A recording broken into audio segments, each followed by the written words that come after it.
Keterbatasan dan berbagai macam perbedaan bukanlah sebuah penghalang untuk menuju keberhasilan. Dari perbedaan itulah kita harus mencari persamaannya untuk dijadikan sebuah kekuatan dalam diri kita. Banyak orang-orang hebat yang lahir dari sebuah keterbatasan dan memilih untuk terus maju ke depan gerbang kesuksesan. Disleksia, ya mungkin agak asing di telinga kita. Untuk itu simak videonya sampai habis ya. Kawan-kawan, ada yang tahu nggak sih apa itu disleksia? Disleksia adalah salah satu gangguan belajar yang menyebabkan seseorang mengalami kesulitan membaca, menulis, dan mengeja kata. Nah, karakteristik dari disleksia ada dua, yaitu prasekolah dan sekolah. Jika dalam masa sekolah, yang pertama itu gagal menguasai tugas seperti menulis, membaca, mengeja, dan mengira.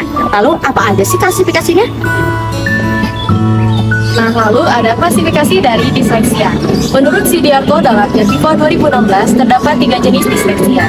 Yang pertama, disleksia dan gangguan visual, contohnya rotasi pada huruf yang bentuknya mirip-mirip, seperti B dan D, P dan Q, dan lain sebagainya. Lalu yang kedua ada disleksia dan gangguan bahasa. Dan yang terakhir ada disleksia dan diskoneksi visual auditory. Nah, jenis disleksia ini biasanya terbagi menjadi dua. Ada jenis linguistik. Nah, jenis linguistik ini walaupun membacanya cepat, tapi seringkali ia menghilangkan atau menambahkan serta mengganti huruf-hurufnya. Lalu ada juga jenis yang perspektif atau mereka itu cenderung membaca lambat, terputus-putus, dan sering mengulang-ulang. Adapun faktor-faktor penyebab disleksia, pertama ada faktor internal, yaitu faktor yang berasal dari diri anak. Di antaranya ada faktor genetik, biasanya diwariskan dari orang tuanya. Kemudian ada faktor biologis, yang biasanya disebabkan oleh perkembangan otak yang cenderung lebih lambat dibanding anak yang lainnya. Dan ada faktor psikologis, biasanya dipengaruhi oleh lingkungan, sosial, dan emosional. Kemudian yang kedua ada faktor eksternal. Yang pertama ada faktor pendidikan, disebabkan oleh pemilihan cara belajar yang tidak tepat. Faktor sosial, disebabkan oleh anak yang merasa berbeda dibanding anak yang lainnya. Jadi, dampak disleksia pada pembelajaran yaitu siswa memiliki tantangan dalam hal membaca dan menulis sehingga menjadi kecemasan tersendiri. Lalu, penderita disleksia juga mengalami keterlambatan berbicara, kesulitan berbicara lisan, sehingga mempengaruhi emosional mereka yang mengakibatkan mereka itu tidak percaya diri, cemas berlebihan, bahkan bisa sampai juga stres. Ada beberapa strategi yang dapat digunakan untuk meminimalisir dampak dari disleksia. Yang pertama, menggunakan metode multisensori, yang mana metode ini lebih berfokus pada kemampuan visual, auditory, kinestetik, serta taktil. Yang kedua, bisa menggunakan learning by doing, seperti belajar sambil bermain, belajar sambil menggambar, belajar melewat karya wisata, dan lain-lain. Nah, itu dia materi mengenai disleksia. Teman-teman masih penasaran gak sih tentang disleksia? Langsung aja, yuk kita kenalan dengan tokoh inspirasi kita. Assalamualaikum warahmatullahi wabarakatuh. Kenalkan, nama saya Leli, saya berusia 40 tahun. Saya alumni dari Universitas Brawijaya Malang, jurusan Ilmu Ekonomi Studi Pembangunan. Saya tinggal di Malang bersama suami saya yang bernama Barlian dan dua anak saya yang bernama Bara dan Keisha. Bara saat ini duduk di kelas 6 SD dan sebentar lagi akan naik ke kelas 1 SMP, dan Keisha kelas 5 SD sebentar lagi akan jadi anak kelas 6 SD. Kami sekeluarga terdiagnosis disleksia di tahun 2019. Awalnya waktu itu anak saya yang pertama memang dari mulai kelas 1 tuh belum bisa membaca, ada pelajaran tambahan juga, tapi ternyata tidak banyak perubahan yang signifikan ya. Kelas 2 itu dia mulai mogok sekolah. Dari kelas 1 akhir itu sempat ke psikolog untuk tes disleksia karena ada teman yang menyarankan untuk tes disleksia. Sebelum tes itu memang saya dan suami dites terlebih dahulu.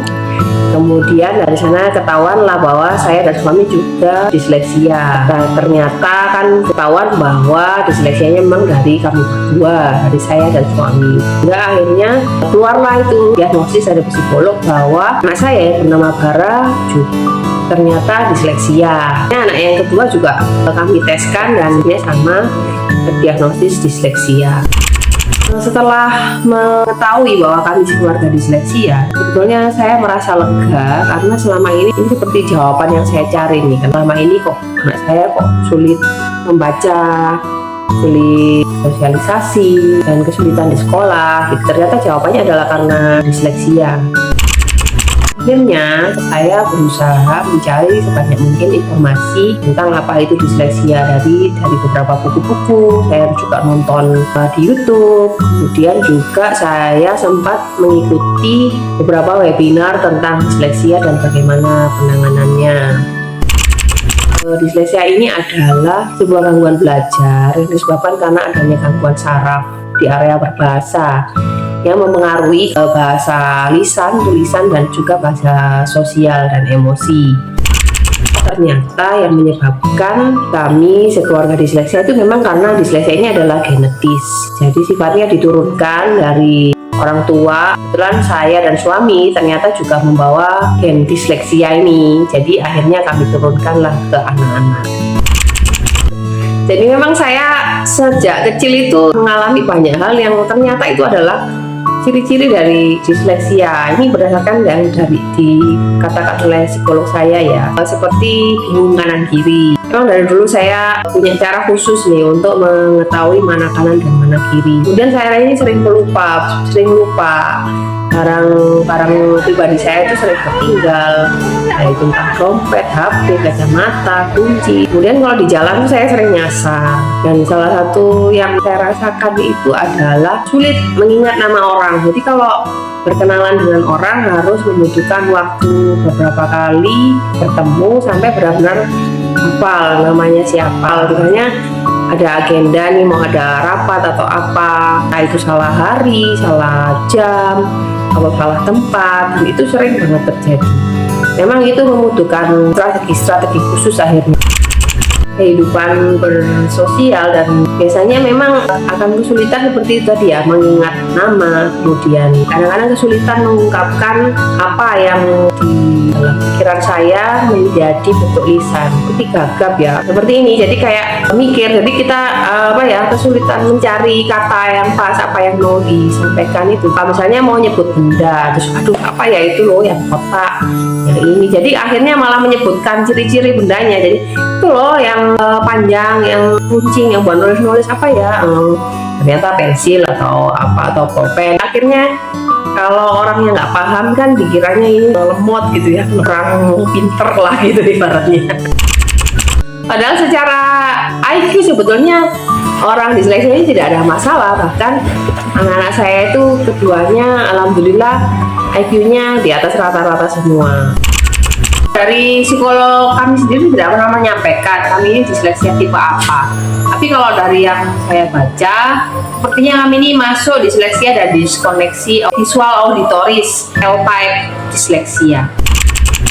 Efek dari disleksia ini terhadap anak saya yang pertama, itu dia memang lebih lambat ya untuk bisa membaca dan menulis dengan lancar. Itu butuh waktu yang agak lama, karena waktu itu sekitar kelas 4 menjelang kelas 5 itu baru mulainya inisiatif untuk membaca sendiri, speed menulisnya mulai cepat. Padahal sebetulnya di rumah kakak ini sangat ceria ya, banyak ya bicaranya, tapi kalau sudah di sekolah itu dia kayak pemalu sekali. Kata psikolog kami, terlalu banyak pengalaman gagal di sekolah, akhirnya dia tidak percaya diri.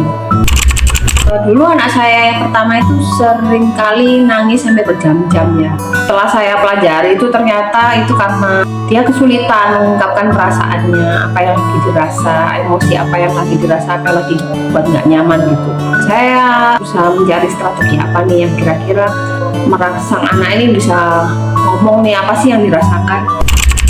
Akhirnya di rumah saya buat sama anak-anak itu seperti ini, stick emoji. Ada namanya masing-masing ya, ini ada yang sakit, marah, seperti ini. Kemudian dari stick emoji ini, saya minta anak-anak menggambar di papan seperti ini, papan whiteboard. Dan ini papannya bisa ada magnetiknya ya. Kemudian dengan huruf-huruf magnetik, saya suruh nulis, misalnya ini ya, dia menulis capek ya. Jadi ini saya minta tolong dia untuk menulis di sini. Kemudian juga menggambar bagaimana perasaannya hari ini itu digambar di dalam whiteboard. Saran dari psikolog kami bahwa pembelajaran anak disleksia ini kan harus dengan pendekatan multisensori yang melibatkan semua indera gitu ya. Juga dapat saran untuk membeli papan magnetik seperti ini. Ini kan lebih jelas ya, anak bisa belajar. Juga saya belajar dengan flashcard. Jadi Setelah dari flashcard itu gambarnya apa, kemudian nama bendanya itu disusun dengan huruf-huruf dari papan magnetik ini. Di kelas 5 itu sudah sangat membaik. Yang kelas 4 tadinya masih sempat sering mogok. Sebelum masuk kelas itu pasti sejam 2 jam itu dalam sepekan tuh pasti ada ya akan mogok seperti itu. Di kelas 5 alhamdulillah sama sekali sudah tidak ada, dan juga ketika pun dia jam rahat tidak nyaman, dia memang masih menangis, tapi menangisnya yang pertama sudah tidak lama lagi. Yang kedua, gak lama setelah dia berhenti nangis, itu pasti dia akan bisa bilang, aku misalnya capek nulis, atau seperti apa itu dia bisa ngomong. Sebuah progres yang luar biasa kalau menurut saya. Alhamdulillah kan sekolah anak-anak ini sekolah inklusi ya, sangat membantu sekali. Untuk sekolah juga diajak bekerja sama dalam membantu perkembangan anak saya itu juga sangat-sangat kooperatif. Jadi ada namanya PPI. PPI itu program pembelajaran individual. Ya naik kelas di awal tahun tuh pasti akan ketemu nanti dengan dari guru-guru pendamping, juga perwakilan dari program inklusinya, kemudian dari ustaz dan ustazah guru yang di kelas, dan orang tua berkumpul bertemu bersama untuk membicarakan tentang program pembelajaran individualnya, rencananya planningnya untuk tahun ini seperti apa, menyampaikan bahwa pencapaiannya sudah seperti ini, perkembangannya untuk masing-masing aspek, misalnya sesuai dengan anak usianya atau belum. Kalau yang belum sesuai dengan usianya nanti akan dicari strateginya bersama. Makanya ketika anak saya dulu tuh, saya tuh sebenarnya kan senang bercerita, tapi dia tuh pemalu gitu, emas, dia nggak mau kalau maju ke depan. Saya minta tolong kepada guru, gimana kalau bikin setiap murid tuh maju ke depan untuk bercerita. Kemarin ada cerita apa, entah tentang liburannya, tentang apa, supaya hanya anak saya saja yang maju, jadi semuanya nanti dapat giliran. Alhamdulillah itu pertama kalinya itu anak saya mau maju dan bercerita, itu saya sudah sewenangnya luar biasa, Masya Allah. Alhamdulillah saya bisa menyelesaikan sekolah saya hingga S1, walaupun dengan penuh tantangan dan perjuangan ya, tapi alhamdulillah tidak ada yang tidak bisa ditaklukkan selama kita mau berusaha dan juga berdoa. Untuk kedua anak saya, alhamdulillah mereka memiliki kemampuan problem solving yang baik, walaupun prestasi akademiknya rata-rata ya, tidak menonjol, tidak pula bawah ya, tapi saya sudah sangat bangga kepada mereka. Berbagai macam tantangan yang harus dia alami, harus dia taklukkan, mereka juga harus berdamai dengan diri sendiri, itu menurut saya sudah luar biasa. Prinsip saya adalah sekecil apapun progres adalah prestasi. Jadi saya tetap mensupport mereka, saya tetap bangga dengan mereka. Semoga mereka semakin hari semakin baik dalam sekolah. Itu saja harapan saya.